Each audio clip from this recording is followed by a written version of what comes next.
స్వాగతం. ముందుగా ముఖ్యాంశాలు.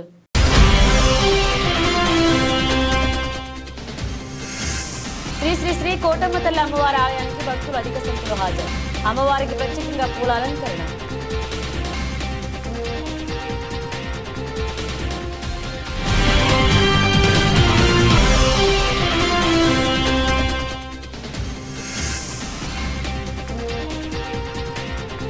గురుకుల పాఠశాలలో చదువుతున్న విద్యార్థులకు రాష్ట్రీయ బాల స్వస్థ్య కార్యక్రమం.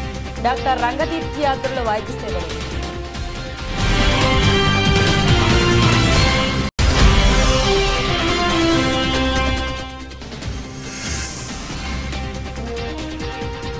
తిరుమల శ్రీవారిని దర్శించుకుని మొక్కులు చెల్లించుకున్న రాష్ట్ర ప్రభుత్వ ప్రధాన కార్యదర్శి కె విజయానంద్.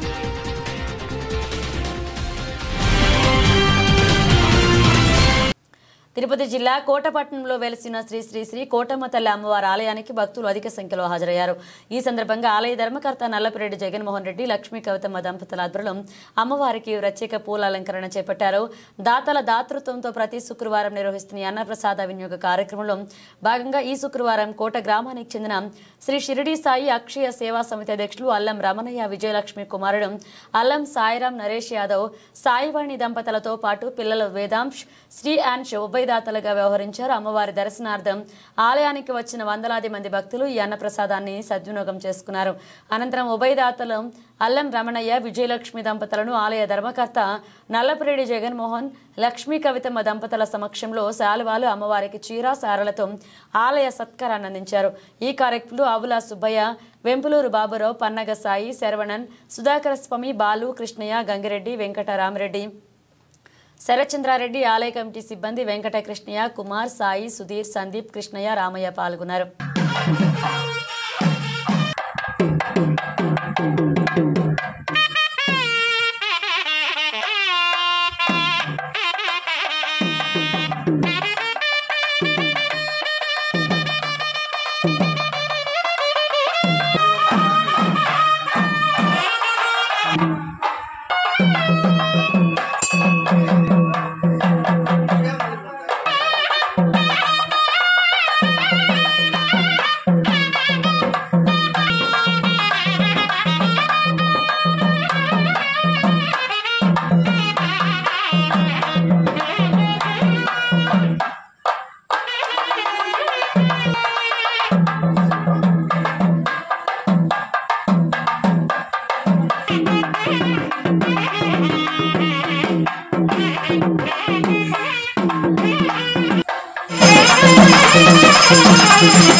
తిరుపతి జిల్లా కోటపట్టణంలో వెలిసినటువంటి వరాల తల్లి, చల్లని తల్లి, అందరినీ ఆదరిస్తున్నటువంటి మహాతల్లి మన కోటమ్మ తల్లి. కోటమ్మ తల్లి దేవస్థానం చైర్మన్ గారైన నల్లపిరెడ్డి జగన్మోహన్ రెడ్డి గారి దంపతుల పర్యవేక్షణలో 2021 సంవత్సరం నుంచి ప్రతి శుక్రవారం దాతల దాతృత్వంతో చాలా చక్కగా ఈ అన్నప్రసాద వినియోగ కార్యక్రమం జరుగుతూ ఉంది. మనం ఎంత సంపాదించినా, ఏమి చేసినా వీటికి అన్నం కాడు ఉన్నంత తృప్తి ఏంటో లేదు. అందువల్ల ప్రతి ఒక్కరు కూడా, ప్రతి ఇంటి వారు కూడా ఒక దాత అయ్యి ఇట్లాంటి కార్యక్రమాలు ఆకలికున్న వాడికి అంత అన్నం, ముట్టలేని వాడికి అంత గుంట, ఆపదల్లో బాధపడుతున్నటువంటి వారికి చేయూత, ఇవన్నీ ఇస్తూ వాళ్ళ జీవితాన్ని వాళ్ళ సంతోషంగా ఉంటే మనం కూడా ఆరోగ్యంగా ఉంటాం. అందువల్ల ప్రతి ఒక్కరు కూడా దాత ఇట్లాంటి కార్యక్రమాలు తలపెట్టవలసిందిగా, తోడ్పాటు అందజేయాల్సిందిగా కోరుతూ ఈనాటి దాతలు కోటపట్టణ వాస్తవులు అల్లం సాయిరాం నరేష్, సాయివాణి, వేదాంశ్, చిరంజీవులు, శ్రీయాంశ్, అల్లం రమణయ్య, విజయలక్ష్మి వాళ్ళ దాతృత్వంతో ఈరోజు ఈ కార్యక్రమం జరుగుతుంది. కావున మొన్న 4వ తేదీ రామ్ నరేష్ బర్త్డే, అందువల్ల ఈ వారం వచ్చేటువంటి శుక్రవారానికి ఈరోజు కార్యక్రమం తలపెట్టడం జరిగింది. కావున ఆ అబ్బాయికి అందరూ కూడా ఆశీర్వాదం అందజేయాల్సిందిగా కోరుతూ సాయిరాం.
కానీ మీ పని కానీ తర్వాత ఇంకా ఆహారం తర్వాత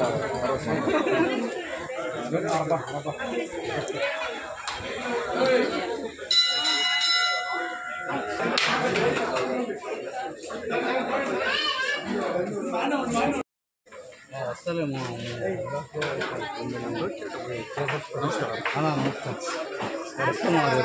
చెప్పాడు ప్రభాకర్.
తేదీ కోటమ్మ తల్లి సన్నిధానంలో అన్నదాన కార్యక్రమం జరుపుతున్నటువంటి అల్లవరమణయ్య గారికి దీనబంధువుగా మనందరి దృష్టిలో నిలిచిపోయిన ఆయనకి ఆయన సంతానం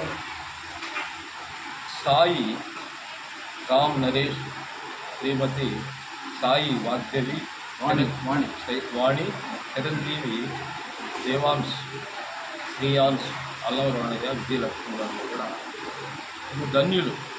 ఈ కార్యక్రమాన్ని 3 సంవత్సరాలుగా జరిపిస్తూ దిగ్విజయంగా నల్లపరెడ్డి జగన్మోహన్ రెడ్డి వారి సతీమణి కవితను గారు దీన్ని ఎంతో భక్తి శ్రద్ధలతో ఎంతలే అనకుండా వాళ్ళే వచ్చి స్వయంగా ఈ కార్యక్రమాన్ని జరిపించడం దీనికి ఎంతో చేయూత కలుగుతుంది.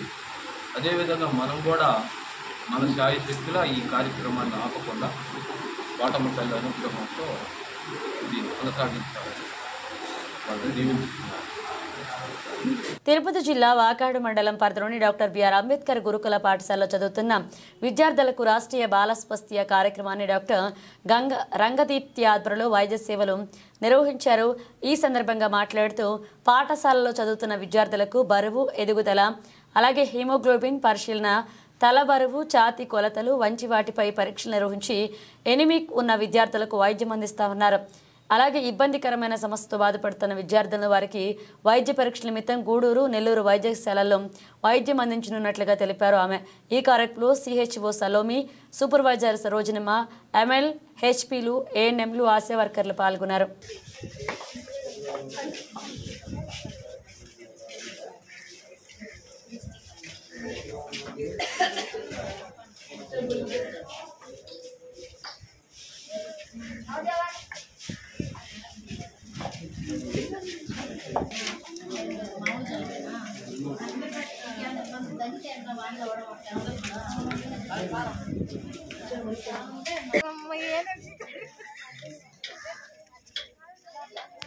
ನಾನು ಫೋನ್ ಎತ್ತಾರ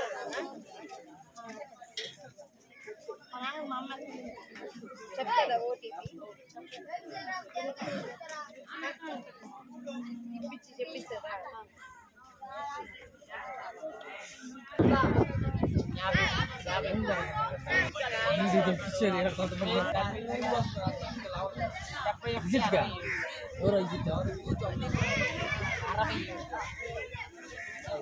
మీటింగ్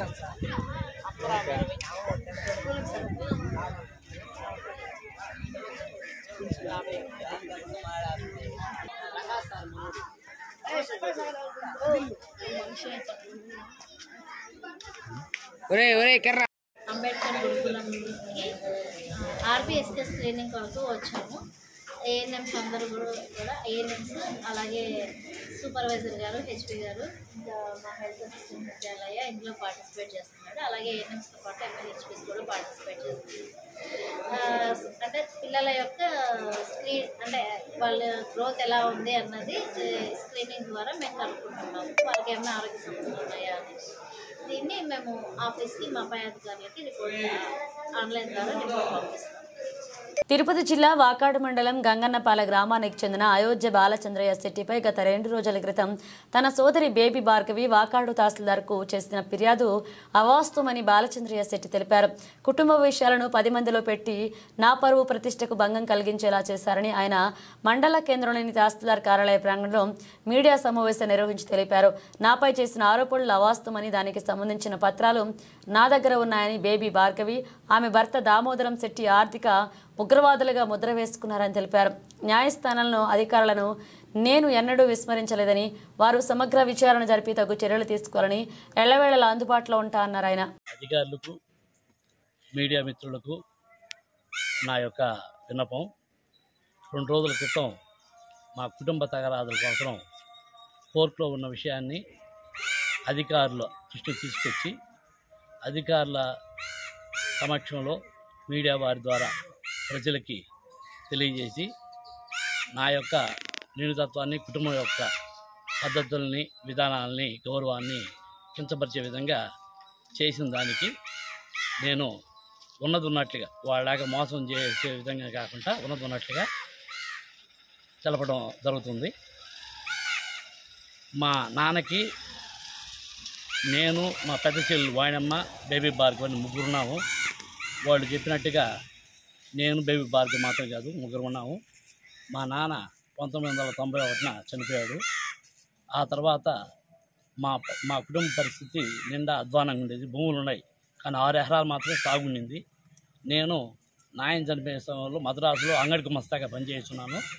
ఆ తర్వాత అమ్మ వ్యవసాయ ఖర్చులకు ఇబ్బంది ఉన్న తర్వాత అమ్మ 1996లో బ్యాంక్ లోన్ కోసం పాస్ పుస్తకాలు చేయాలని చెప్పి జరిగింది. అక్కడ అప్పుడున్న విఆర్ఓ, ఎంఆర్ఓ గారు మీరు చేసుకున్న తర్వాత అబ్బాయి పేరు మీద చేస్తే దానికి ఇబ్బంది అవుతుంది, దాని ఖర్చు అధికం అవుతుందమ్మా, ఒకే సూరి చేసేస్తే ఇబ్బంది ఉండదని చెప్పేసి 96లో నేను మద్రాసులో ఉండగానే ఇక్కడ పాస్ పుస్తకాలు చేయడం జరిగింది. ఆ తర్వాత అమ్మ వ్యవసాయం 6 ఎకరాలు చెరుకు వేయడం జరిగింది.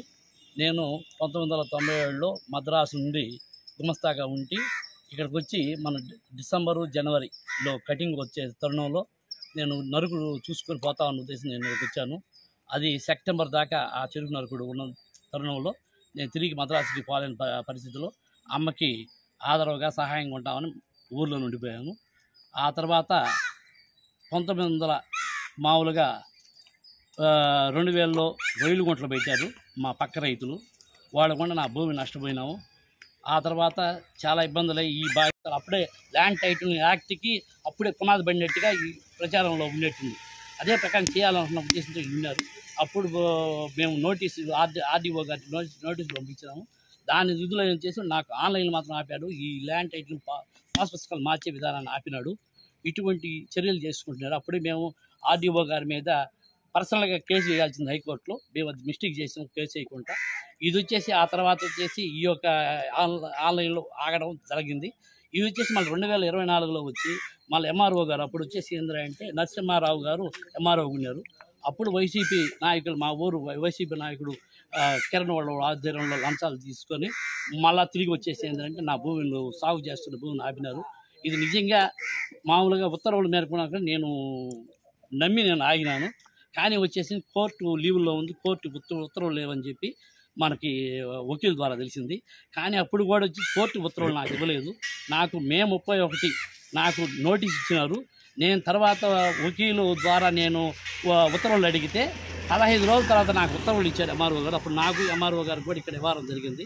ఈ యొక్క ఇది జరుగుతూ ఉంది. దీని నుంచి కోర్టు ఉత్తర్వులు రాలేదు. ఇక దీనికి కమిషనర్ వేయడం చేయడం ఇవన్నీ ఉన్నాయి. అమ్మ విషయానికి వచ్చేసరికి ఏంటంటే అమ్మకి బాగలేంది 2013లో బాగలేకపోతే న్యూరాలజిస్ట్ దగ్గర నేను చూపించినాను.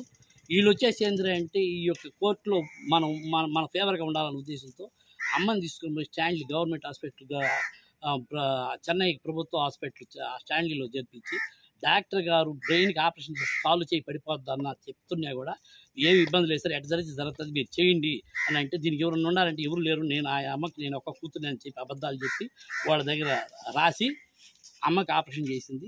ఆ తర్వాత అమ్మకి కాలు చేయి పడిపోయింది. అప్పటి నుంచి అమ్మకి పని చేయకుండా ఉండడం జరుగుతుంది. ఈ అమ్మకి బాగాలేదు అనేది మేము చూపించింది. ఆ రోజు న్యూరాలజిస్ట్ ధనరాజు డాక్టర్ దగ్గర చూపిస్తే 1500 రూపాయలు ఆయన ఫీజు. ఆయన దగ్గర చూపిస్తే 2 నెలలు వాడితే దాంట్లో ఉండే గడ్డ కరిగితే మామూలు గడ్డ ఉంటుంది, కరగకపోతే క్యాన్సర్ గడ్డగా అవుతుంది. మన క్యాన్సర్ అడియార్ క్యాన్సర్ హాస్పిటల్ అయితే వాళ్ళ తరఫున హెచ్ఎంసి హాస్పిటల్ అయితే చూపించడం జరిగింది. వాళ్ళు ఇదే విధానం చెప్పారు. ఎందుకంటే అయ్యా ఖర్చు ఎక్కువ అవుతుంది, ఆపరేషన్ చేసినప్పుడు కోమాలో పోవచ్చు, లేకపోతే మా చిన్నమ్మ కూడా బ్రెయిన్లో ఆపరేషన్ చేస్తే వంకరగా వెళ్ళిపోతుంది. ఈ విధంగా సందర్భాలు ఉంటాయి. కాబట్టి మీరు అన్నిటికీ అభిప్రాయం అయితే చేయండి. లేదంటే మీకు ఇన్ని రోజులు ఇది ఉంటే దాని ప్రకారం జరుగుతుందంటే వినకుండా కోర్టులో ఈ అమ్మకి వేరే మాటలు చెప్పి కోర్టులో మభ్యపెట్టే విధంగా చేసి ఈరోజు పరిస్థితి విజయమ్మ గారు ఈ విధంగా ఉండే దాని పరిస్థితి పూర్తి కారణం వాళ్ళను. నేను ఆశ తీసుకొని చూస్తామని చెప్పిన తర్వాత తుమ్మూరులో పెట్టారు. తుమ్మూరులో వచ్చేసి ఏంటంటే కనీసం లేకుండా ఉంటారు. ఈ యొక్క చర్యను కూడా అక్కడ తుమ్మూరు గ్రామస్తులు తెలియజేయాలనుకోవడంలో నా కుటుంబ గౌరవాన్ని అనుసరించి ఇప్పుడు దాకా పోలేదు. కానీ నేను తెలిపిపోయి తుమ్మూరు గ్రామస్తుల దగ్గర కూడా తెలపాలనుకుంటున్నాను వీళ్ళు చేసిన దానికి. అక్కడ మా అమ్మకు కూడా సౌకర్యం జరగడం లేదు, ఇక్కడ బ్రహ్మాండంగా జరిగేది. కానీ ఆ అమ్మని మభ్యపెట్టి యుద్ధం చేస్తున్నారు. దామోదరం బేబీ భార్గవ్ వాళ్ళు ఆర్థిక ఉగ్రవాదులు ఎందుకు చెప్తున్నారంటే వీళ్ళు వచ్చేసి మా చిన్నమ్మని 24 లక్షల రూపాయలు తీసుకొని ఇదిగో డబ్బులు ఇస్తామని చెప్పి వడ్డీ మాయ చూపి లాస్ట్కి వాళ్ళ కూతురు పెళ్లి కూడా అందజేయక మా చిన్న ఆయన చనిపోవడానికి కారణమైనారు వీళ్ళు. షుగర్ వచ్చేసి ఆయనకి ట్రీట్మెంట్ చేయించుకోవాలి 2 లక్షలు కట్టమని డబ్బులు కట్టలేక ఆయన చనిపోవడానికి కారణమైనారు. పెద్ద అమ్మాయి చనిపోయేటప్పుడు పెళ్లి చేసే సమయంలో ఆ అమ్మాయి పెళ్లి చేసేదానికి డబ్బులు లేకపోతే గురి చేసుకోవాల్సిన సమయంలో మా కులస్తులు మా బంధువులందరూ చేరి తలా ఇంత డబ్బులు వేసుకుని పెద్దమ్మాయి పెళ్లి చేయాల్సిన పరిస్థితి వచ్చింది. ఇటువంటి పరిస్థితి కారణమైనారు. రెండో చిన్నమ్మని వచ్చేసి ఏంటంటే ఈ నిలుపుట్లు ఇచ్చారు. ఆ అమ్మ వచ్చి తుమ్మూరులో ఉంటుంది భర్త చనిపోయిన తర్వాత. ఆ అమ్మ కాడ వచ్చేసి వాళ్ళ బంధువుల కాడ 18 లక్షల రూపాయలు తీసుకొని ఇదిగో అదని చెప్పి ఆ అమ్మ క్యాన్సర్ వస్తే ఆ అమ్మ చూపించేదానికి బాధపడిపోయి ఆ అమ్మ చనిపోవాల్సిన కారణమైంది. తుమ్మూరులో దామోదరం శెట్టి స్నేహితులు ఉన్నారు. తుమ్మూరులో వాళ్ళు వచ్చేసి పానీలే మనం ఇద్దరు వస్తే మనకు వడ్డీ వస్తుంది, స్నేహితులు ఇచ్చిన అవుతామని చెప్పి ఒక ఆయన 75,000 రూపాయలు, ఒక ఆయన 50,000 రూపాయలు ఇస్తే 50,000 ఇచ్చిన ఆయనకు వచ్చి భార్యాభర్తలు ఎవరు తెచ్చుకొని భార్య ఊరు నుంచి వెళ్ళిపోయిన సందర్భాలు వచ్చినాయి. 75,000 ఇచ్చిన ఆయనకు వచ్చేసి భార్యాభర్తకి ఎవరు వేసి వసూలు చేయలేని పరిస్థితుల్లో పక్షవాతం వచ్చి మరణించాల్సిన వస్తున్నాయి. ప్రతి ఒక్కటి వీళ్ళు వచ్చి తీసుకుని ఆఖరికి మద్రాసులో బాడుగింట్లో ఉన్నా కూడా ఒకరి దగ్గర 2 సంవత్సరాలు ఉంటాడు, బాడీకి ఇవ్వరు. వాళ్ళు గంగనపాళ్యం పెద్ద ఇంటి ఆడబడుచిన ఉద్దేశంతో వాళ్ళు ఇచ్చారు. కానీ వాళ్ళకి బాడీగిన తర్వాత వాళ్ళు గట్టిగా మాట్లాడి అక్కడి నుంచి వెళ్ళిపోయి ఇంకో ఇంట్లో కాపురం పెట్టింది. ఇటువంటి సందర్భాలు జరుగుతున్నాయి. అటువంటి వీళ్ళు ఆర్థిక ఉగ్రవాదులు. నా కుటుంబానికి ఇది లేదు. కానీ పరిస్థితి వచ్చేసి ఏంటంటే కోర్టులో వాళ్ళు వేసుకొని న్యాయ రూపేణ ఎప్పుడైతే కోర్టు ఉత్తర్వులు ఉంటాయో దాని ప్రకారం ఇవ్వాల్సింది. మేమేంటంటే మామూలుగా ప్రతి ఒక్క ఇంత చట్టాలు రాకముందు కూడా మా ఆడబడుచులకు ఎహరా భూమి ఇచ్చి ఎల్లవేళ మా కుటుంబం వాళ్ళకి ఆధారంగా ఉండి చేసుకునే సంప్రదాయాలు ఇప్పటికే ఉన్నాయి. అదే ప్రకారం మేము లాంఛనంగా ఇచ్చేవాళ్ళం. నేను కానీ వీళ్ళు అత్యాశతో పోయి నా కుటుంబాన్ని ఇబ్బంది పెట్టి చేయాలని అంటే నాకు ఎటువంటి ఇది పాస్ పుస్తకాలు చేసుకున్నానికి కూడా నా యొక్క ఉత్తర్వులు నా యొక్క ప్రమేయం లేదు. మా అమ్మ మా పెద్ద చెల్లెలు సంతకాలతో ఆ రోజు విఆర్ఓ గారు, ఎంఆర్ఓ గారు, ఆర్డీఓ గారి సమక్షంలో జరిగిన పాస్ పుస్తకాలు 96లో జరిగినాయి. వీళ్ళు కేసు వేసింది 2009లో. నేను కేసు నడుస్తున్నాక పాస్ పుస్తకాలు చేసుకున్నది కాదు. ఈ రోజుకి నేను తప్పుడు నిర్ణయాలు కానీ మోసపూర్తిన విధానం కానీ నాకు నా చరిత్రలో నా ఆలోచనలో కూడా లేదు. కాబట్టి వీళ్ళందరూ మీ అధికారులు కానీ వీళ్ళందరూ మీరు తెలుసుకొని ఏదున్నా కూడా మీరు రాని మీకు నేను డైరెక్ట్గా చెప్పగలను. ఇది వరకు ఇది నా వాంగ్మూలం అంతే. తిరుమల శ్రీవారిని రాష్ట్ర ప్రభుత్వ ప్రధాన కార్యదర్శి కె విజయానంద్ దర్శించుకుని మొక్కులు చెల్లించుకున్నారు. రంగనాయక మండపంలో పండితులు వేద ఆశీర్వచనాలు అందించగా ఆలయ అధికారులు స్వామివారి తీర్థ ప్రసాదాలను అందించి శేషవస్త్రంతో సత్కరించారు.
బులెటిన్ ముగించే ముందు హెడ్లైన్స్ మరోసారి.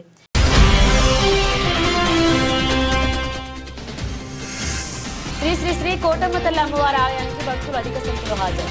అమ్మవారికి ప్రత్యేకంగా పూల అలంకరణ.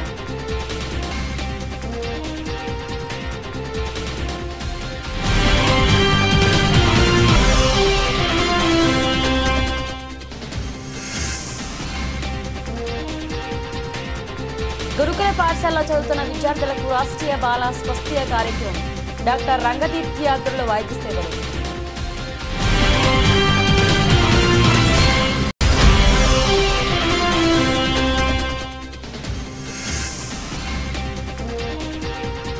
తిరుమల శ్రీవారిని దర్శించుకుని మొక్కులు చెల్లించుకున్న రాష్ట్ర ప్రభుత్వ ప్రధాన కార్యదర్శి కె విజయానంద్.